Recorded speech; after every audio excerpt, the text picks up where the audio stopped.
আটক বাংলাদেশি ৭৮ নাবিক সহ ২টি ট্রলারের ছবি প্রকাশ করেছে ভারতীয় কোস্টগার্ড। গত মঙ্গলবার রাতে ভারতীয় কোস্টগার্ডের অফিসিয়াল ফেসবুক পেজে ও এক্স হ্যান্ডেলে এ সংক্রান্ত মোট ৩টি ছবি প্রকাশ করা হয়।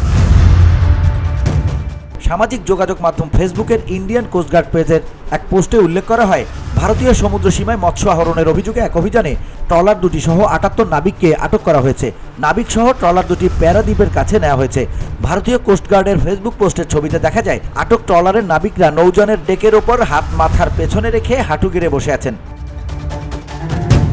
এ সময় নাবিকদের পেছনে দাঁড়িয়ে থাকতে দেখা গেছে ভারতীয় কোস্টগার্ড সদস্যদের। আরেক ছবিতে দেখা যায় সাগরে অবস্থানরত বাংলাদেশের দুটি ট্রলার। তৃতীয় ছবিতে ছিল জেটিতে ট্রলার দুটি নিয়ে আসার দৃশ্য।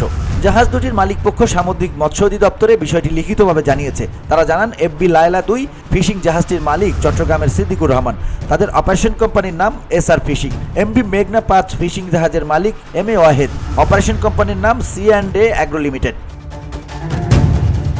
সি&এ অ্যাগ্রো লিমিটেডের ব্যবস্থাপক আনসারুল হক বলেন, জাহাজের নাবিকরা আমাদের সঙ্গে যোগাযোগ করেছেন। আমরা সবশেষ খবর পেয়েছি জাহাজ দুটিকে ভারতের উড়িষ্যার দিকে নিয়ে যাওয়া হয়েছে।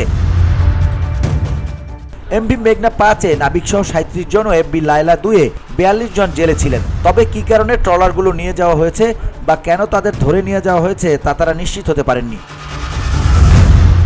সি&এফ অ্যাগ্রো লিমিটেডের নির্বাহী পরিচালক সুমন সেন বলেন, সোমবার সকালে ট্রলার দুটি বাংলাদেশের সমুদ্র সীমার ১ নটিক্যাল মাইল ভেতরে মাছ ধরছিল। এ সময় ভারতীয় কোস্টগার্ড ট্রলার দুটি আটক করে নিয়ে যায়। এখন যেহেতু ভারতীয় কোস্টগার্ড আটক করেছে বলে ফেসবুকে জানিয়েছে, তাই আইনি প্রক্রিয়ায় যাতে উদ্ধার করা যায় সেজন্য বাংলাদেশ সরকারের সংশ্লিষ্ট পক্ষকে জানিয়েছি আমরা। VOD Bangla news desk.